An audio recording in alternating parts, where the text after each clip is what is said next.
Welcome back to another episode of Growth Marketers Podcast. I'm Samuel Timothy. And I'm Taylor Rowe. Today's podcast, we outlined really a step-by-step guide of how to build and structure your marketing team. And, we're unbiased here in terms of whether this is internal team or external team, freelancers, agencies. I think there's a number of different ways you can accomplish this. But what we really walked through is what skill sets are required to really execute a proper marketing strategy. And I think, the marketing landscape has evolved pretty exponentially over the last, even the last 5 years. And so companies that understand what it takes to be successful are implementing the exact system that we outlined in today's podcast. And the companies that are struggling are a little bit behind the ball, right, when it comes to building a team that looks or resembles anything like what we talked about today. So hopefully you find some value. If you do, please like the podcast and wherever you're listening, subscribe to get future podcasts sent directly to you. So let's hop right in. Enjoy the episode.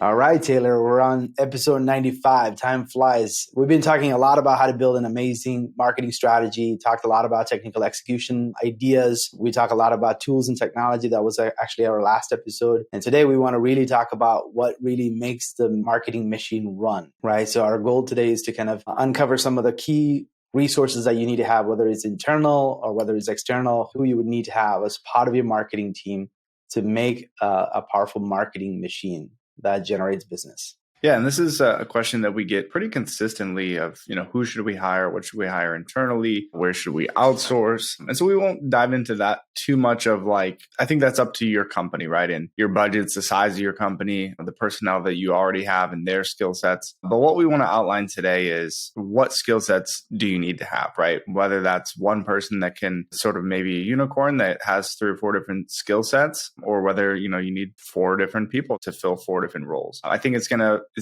to vary depending on, again, the size of the company as well as the volume of, let's face it, the volume of content that you're putting out, right? When we talk about marketing, especially in, 2022, when we talk about, digital marketing, and I almost don't even like the word digital marketing, right? Because at this point, all marketing is pretty digital, right? And so it all revolves around content. It's a game of educational content creation and distribution. And if you've listened to any of our other podcasts, we really harp on the idea of generating demand by becoming a thought leader in your space, becoming an industry leader, which really comes down to almost, turning your website or your web properties into a Wikipedia for your industry, right? Become that go-to leader. And if you're known as the company with all the answers related to your industry, you're going to win when it comes to marketing. So it requires a lot of content, but it's not just content, right? It's not just blog posts. It's not just videos that are being created. So what we wanted to dive into is what skill sets it takes in order to really build this content creation engine, if you will, at your company internally. So let's go through each of them. And I think we'll kind of do a recap at the end and outline them in a quick summary. But first and foremost, with any marketing organization, any marketing team,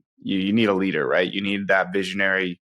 This is typically a CMO, a VP of marketing, someone to steer the ship, someone to make sure that we're going in the right direction, but also has the technical knowledge, I think, to execute if they needed to. And I think this is a gap that we see in a lot of organizations. Maybe you look at it as kind of the legacy marketing leader is still in that position and they don't maybe know or truly understand Google ads or Facebook ads or how social media works and how these different algorithms work, right? And if you're missing that piece of knowledge, it's not necessarily that, your CMO should be in there changing your title tags and meta descriptions on your website, but they should understand that because you're the one that is, again, you're steering the ship, you're guiding the overall strategy. So the visionary needs to have the big picture strategy, and they also need to have the tactical experience or expertise to actually execute if they needed to, right? If their back was against the wall. And I also think whether it's that person or another person, you need someone with project management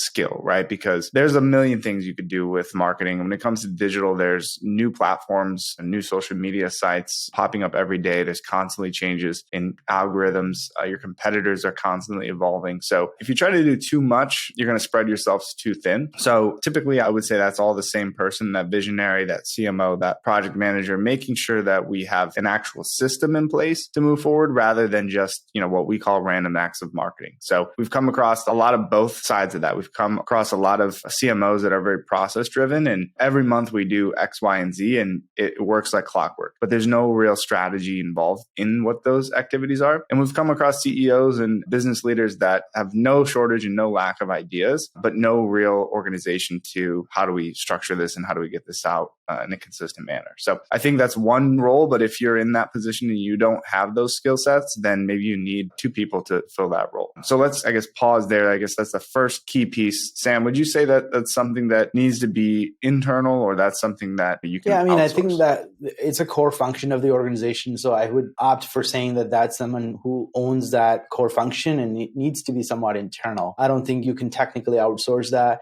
And I would even go as far as to say, a couple of episodes ago, we talked about having marketing OKRs. And I think not just the strategy, but having like a marketing OKR and then using that as a way to keep the team accountable to make sure that things are getting done and that the key objectives of the organization is being met. And I think this is an integral role. It's a role and it's a leadership role. So this person might even be reporting direct to the CEO, talking about the big vision of the company, and then how is the marketing department plays a big part in making that organization move forward, and may even need to be working very closely with the sales division, talking about how can the marketing team really support the sales organization achieve its goal, right? Because at the end of the day, there needs to be a very good alignment between the two departments or two divisions. So essentially, from that standpoint, this need to be somebody inside and not someone who just has that as a function outside. Yeah, I agree. The companies that we see that are winning at marketing, that are doing the best, do have that role internally. And that exact piece that you talked about of that alignment with the CEO, it really starts there. It starts from the top down, because everything about, it's not just the strategy, the vision, the direction, but how are we measuring success? How are we aligning with the sales team? How are we qualifying leads? How do we define exactly who we are and who our ideal customer profile is? And how do we, what messaging resonates with them? Like all of that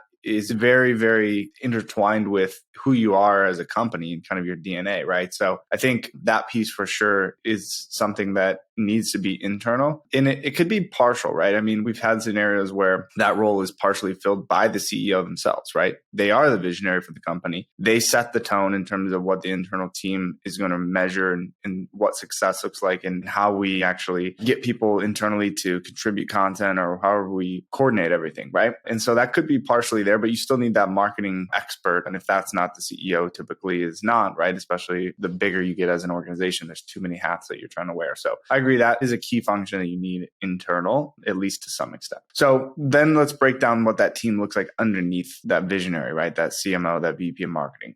Well, we talked about it. The first thing we need to do is create content, right? And this is not what it used to be of, we need copywriters, right? We need content writers. For a lot of industries, that's still true. I would say for most industries, you still need to create content. Your website needs to be a reflection of your knowledge in the industry and also accurately represent who you are as an organization. So you need a lot of written content, but you also need video content, right? We live in the world of Instagram and TikTok and Snapchat and YouTube and all these platforms. What we're doing right now, we're creating both audio and video content, right? With a podcast, you can watch this on YouTube. We can chop it up into clips and share it on social media. You can just listen to the audio on Apple Podcasts or Spotify. So that takes two different things. One, it takes probably a couple of different skill sets, right? Admittedly, you and I are not writing blog posts for our website, right? So there's probably at least 2 to 3 different people between the content writers and the actual people creating other formats of content, whether that's, could be infographics, could be videos, could be podcasts, anything along those lines, right? So now we're talking at least 2 to 3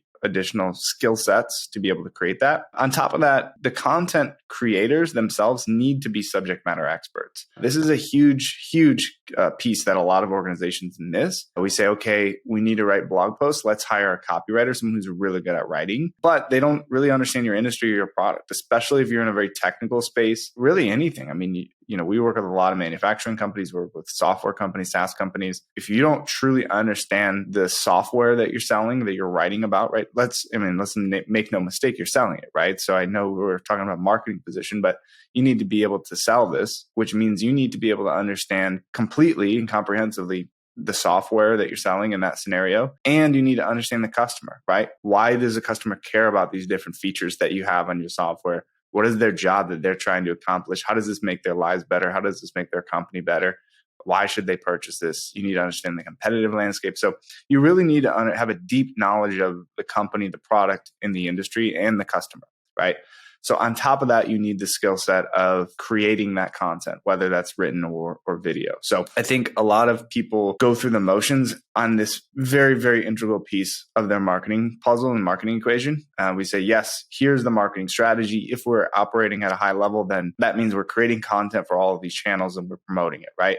So now let's just go find the cheapest solution we can to get this content created and get it out there. When in reality, that's the most important part, right? Aren't we trying to capture the attention of our audience and inspire them to want to do business with us? How are we going to do that if we're just going through the motions on that content piece? And if the people creating the content don't have that understanding that I just explained. So that piece there, to me, is the most important piece. And I think that needs to be, at least some of those key pieces need to be internal, because again, how else are those people going to understand your company and your industry completely? Yeah. And if this person cannot be the subject matter expert, but they're more of a creative person who, who's able to kind of get it out of people, then you need to have organizational key leadership in the organization that can make themselves available to answer questions or, be interviewed to create content. So if this person cannot be that, right, like you said, it's going to be very hard to find a person who's the product expert who understands the industry and also very creative and outspoken on camera and do all of those things.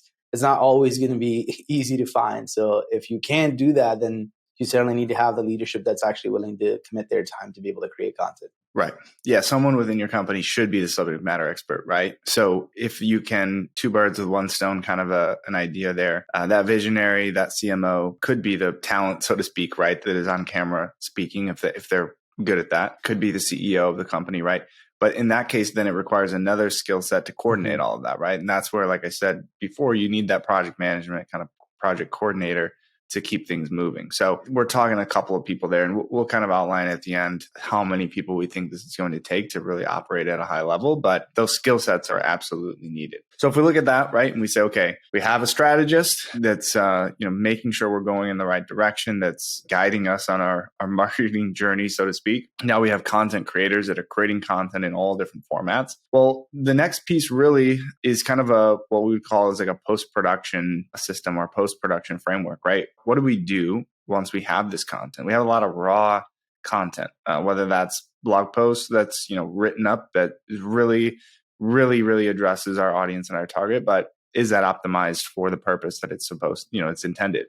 Whether that's for search engines, whether that's for social media, whether that's for an ebook or an infographic, we need to turn that into a marketing asset, right? Not just a raw piece of content. Video, same thing. When we take that video piece, right, and this podcast is a perfect example of that, do we have somebody that has both the technical knowledge to edit and improve the video quality and the subject matter expertise to extract valuable pieces of information from that content, right? So in this scenario, we might talk for 30, 40 minutes today. We need somebody to edit that and chop that into 4 or 5 pieces of content that we can share on social media. It doesn't just take the technical knowledge of video editing to do that. It takes someone to be able to watch this and then listen intently and extract key sound bites and key clips that are going to resonate with our audience, right? So again, is that one person? Is that 2 people sitting, side by side? The marketing person, the subject matter expertise, telling the video person to make those edits? That's where it comes down to, again, speed. The more talented people that you have in those different positions, the faster that can go. The more rounds of revisions and edits and coaching and training that you have to do to that video editing person, the longer that's going to take you to get created and ultimately promote that piece of content. So again, another piece where I don't think you can necessarily, we're spending all this money on video, like cameras and equipments and lights and production, but we're going to go cheap on the post-production and, find somebody on Fiverr or Upwork to edit the videos. You might get lucky, but you might also get people that don't really understand what you're talking about and aren't really able to turn that into the pieces of content that's going to resonate with your audience. Yeah. And I think it really goes back to the planning as well. So if you have a strategy, right, the visionary who planned the content calendar and worked with the team to kind of map out who's our ideal customer profile, what kind of content that we want to create to address their pain or talk to their need. And then, like you were saying, right, expect them to take the action. So if you have all of those mapped out and then you have the content, subject matter experts creating such content pieces, then it will become a much natural progression to saying, hey, how do I divide and make these into snippets that can be maximized on every other platform? So yeah, like you said, I think it would be ideal to have someone who understands the product and the business to really dissect and turn them into smaller pieces. But it could actually be an outsourced role in some instance, assuming that you provide very clear direction to them saying, hey, these are all the pieces and this is how I would like to be trimmed and repurposed and all of that, which also means that you need somebody who's sitting there and watching and watching and documenting what needs to be trimmed and edited or whatever those things are. Sure. Yeah. And I think that what it will be a reflection, like what you're getting back if you do outsource something like that, it may also be a reflection of the quality of the content, right, that you're creating. Because if it's not clear enough that someone can edit it into sound bites that make sense, then maybe you're not explaining yourself to the best of your ability, right? So I think there's a combination there. And yeah, that is something that could certainly be outsourced with the right people, the right team. All of these pieces can, right? But the reality is you need experts in whatever these skill sets are in order to operate at a high level. So this is, those are all the core pieces that it takes to create the content, right? In different formats that we're talking about. Now, the next step is how do we distribute that content? And so remember, we talked at the beginning, a lot of companies skip those middle steps, right? They say, I have all these ideas, here's what a proper marketing strategy looks like. Here's the channels that we should be active on. And so let's go execute, right? And now we're active on LinkedIn. We're commenting on industry leaders, posts. We're providing value to, our industry. We're creating, first party research and data and promoting it and putting it out there. But they're going through the motions on those middle pieces, right? So now, again, we look at that distribution framework. Well, how are we going to distribute that? There's our web properties. There's external web properties. And I would count our web properties, even our social media, right? So our YouTube channel, our Facebook, Instagram, LinkedIn, and then obviously our website. Anything that we can control, those are our web properties. Now there's organic avenues to promote that. And then there's paid promotion, right? So LinkedIn ads, Facebook ads, whatever that may be, that's just to promote that content. And then there's also like third-party websites. So are we getting published in industry relevant publications? Is our content getting picked up and, reposted or commented on or shared on social media? So we need a strategy for that as well. So, that could be one person, that could be two people. That's just the ability to get more visibility to that content that we're spending so much time and effort at this point to create, and edit, and publish. We need to make sure that we're distributing that and getting in front of our audience. Yeah, I mean, that the reach is the most important part of any sort of content strategy, right? I think the media companies used to say some sort of a ratio like 1-4. For every dollar spent in production, about $4 need to be spent in promotion. So I think from, the biggest reason why most people give up on content marketing is, they spend a lot of energy creating content, but the content doesn't get enough visibility and reach. So then they say, hey, content marketing doesn't work. Let's not waste our time. Then they give up. And then most of the reason why they don't see the success is because they've spent literally no time trying to get as many eyeballs to see the content pieces getting created. Because at the end of the day, without viewership and without reach, your content doesn't have any life.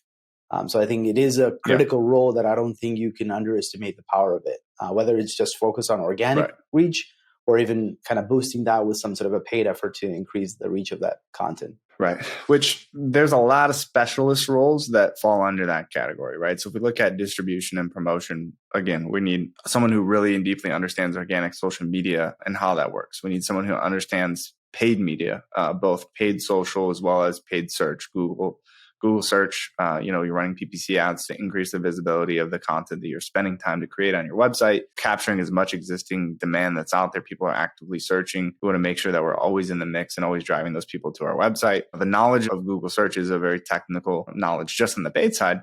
Then there's organic search, right? So do we have SEO experts that truly understand the intricacies of Google and our website and how, our website is going to interact with these search engines and get people to the website or not get people to the website? Then there's these, other ancillary type technical skills that are required for all of the content creation and promotion, which is graphic designers, developers, marketing automation specialists, right?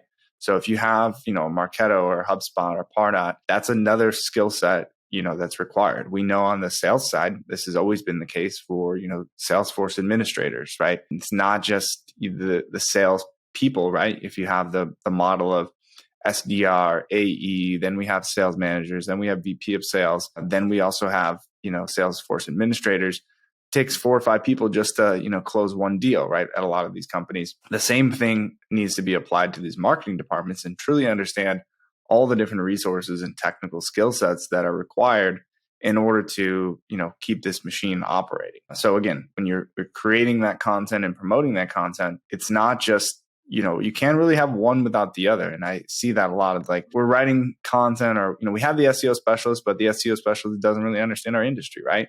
Well, who's responsible for writing the content? They're just optimizing the content and providing guidance on what content to create and the titles and the keywords that need to be included. But who's actually writing the content, right? If you gave that content to an expert of, your client that's actually going to be the one buying, reading the content, are they going to understand that? Is it going to motivate them to reach out to the sales team and fill out the contact form or request a quote or request a demo, right? So it's not that one of those pieces is more important than the other, it's that they're so equally important and huge, huge missed opportunities if they're overlooked. So we need all of that to really operate at a high level. Yeah, most certainly. I know you kind of went through them very fast, but I think those are all critical functions of an organization that either you need to have internally or you might need to find an expert to execute on. I think you mentioned the SEO expert, right? So if you are creating content, you need to figure out how to optimize it to the best of your ability to increase the reach.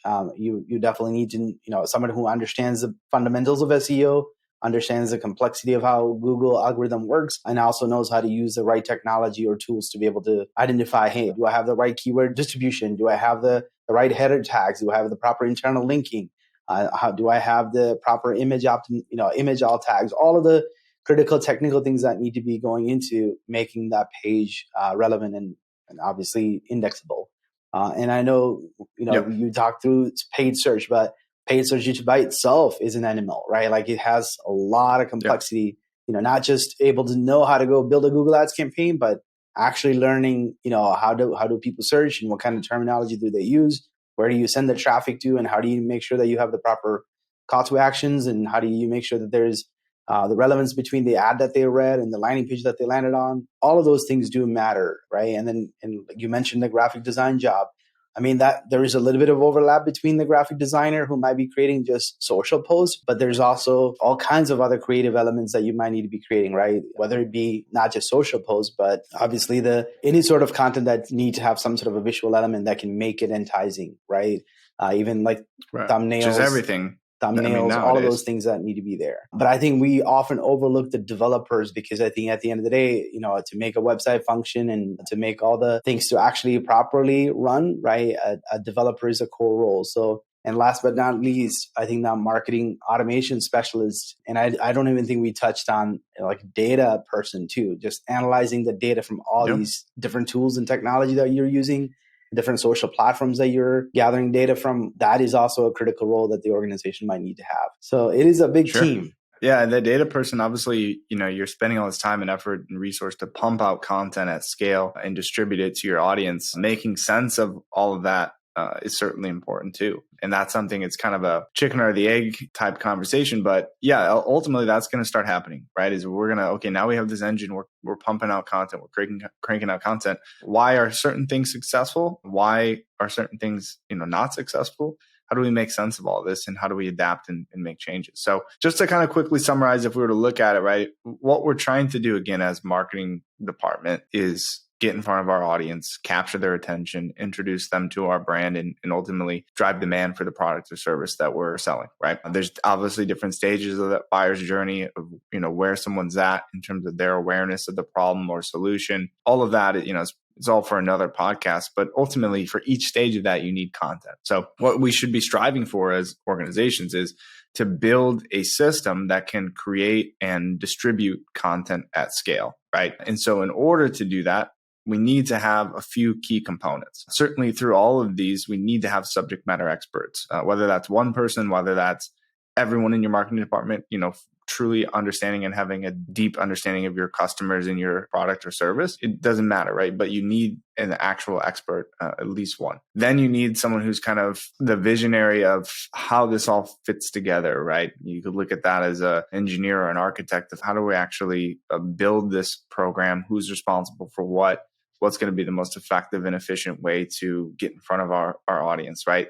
So whether that's the same person that's the visionary and the subject matter expert, it could be different for each organization, but you need to be kind of self-aware when you're looking at these roles and skill sets of who you currently have and understand where you need to hire or where you need to outsource. Then we need the actual content, right? So you could look at this as, like I said earlier, kind of that talent or the creative person to say, I'm writing copy or I'm making video or audio content. I mean, those are obviously some of the main formats today. Who knows what the formats are going to be tomorrow, right? So we need to constantly be evolving, but we need a creativity in that capacity of someone actually creating that content. And then obviously we need to promote and distribute that content. And so that's where, again, we outlined probably 5 or 6 different people between SEO specialists and developers and paid search and paid social, marketing automation, which could be, depending on the size of your organization, the size of your database, the complexity of your tech stack, that could be 4 people, right? That are needed to do everything that's required there to properly manage that system and amplify the content. So again, in theory, I think a lot of companies are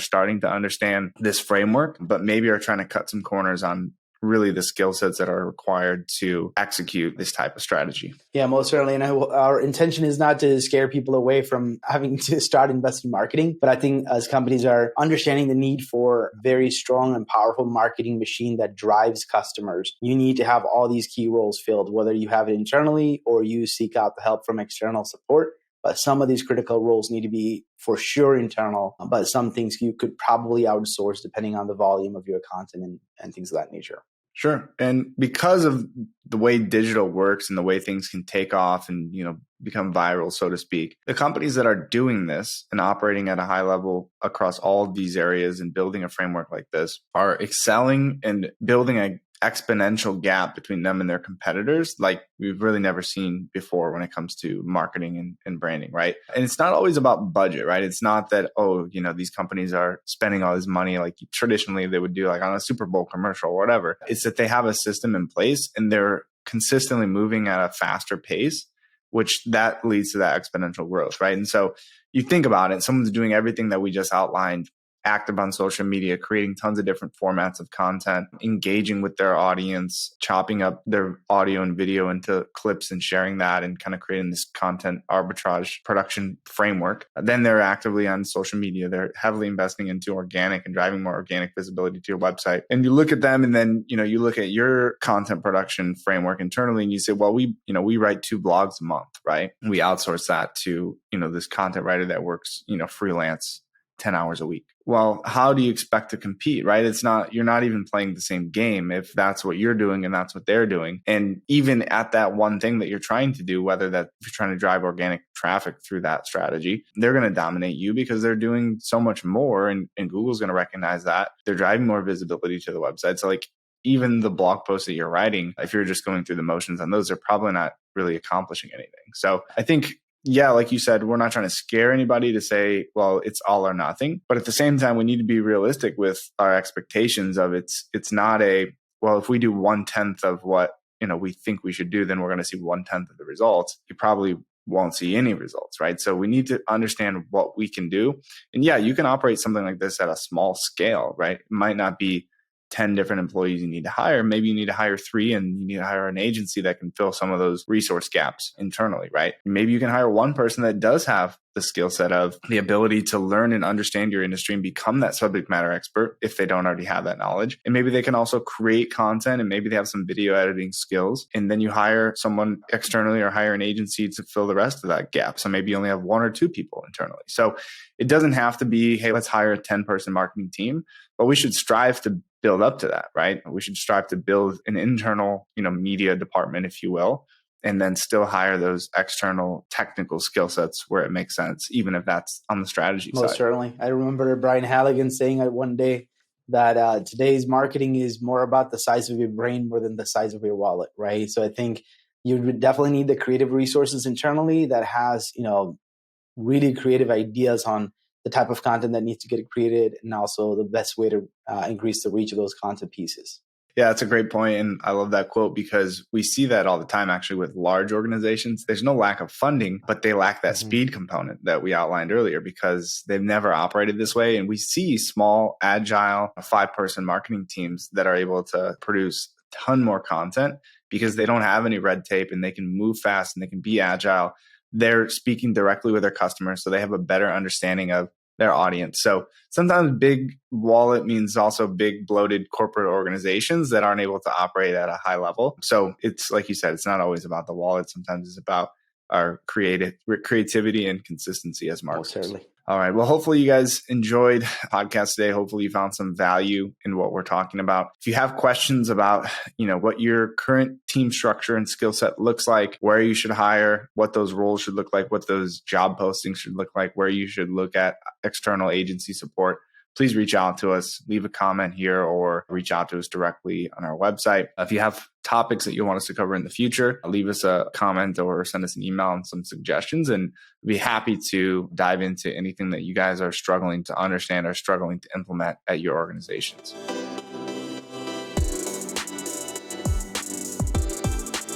Growth Marketers is brought to you by One IMS, helping you reach new heights through integrated marketing. One world, one web, one IMS.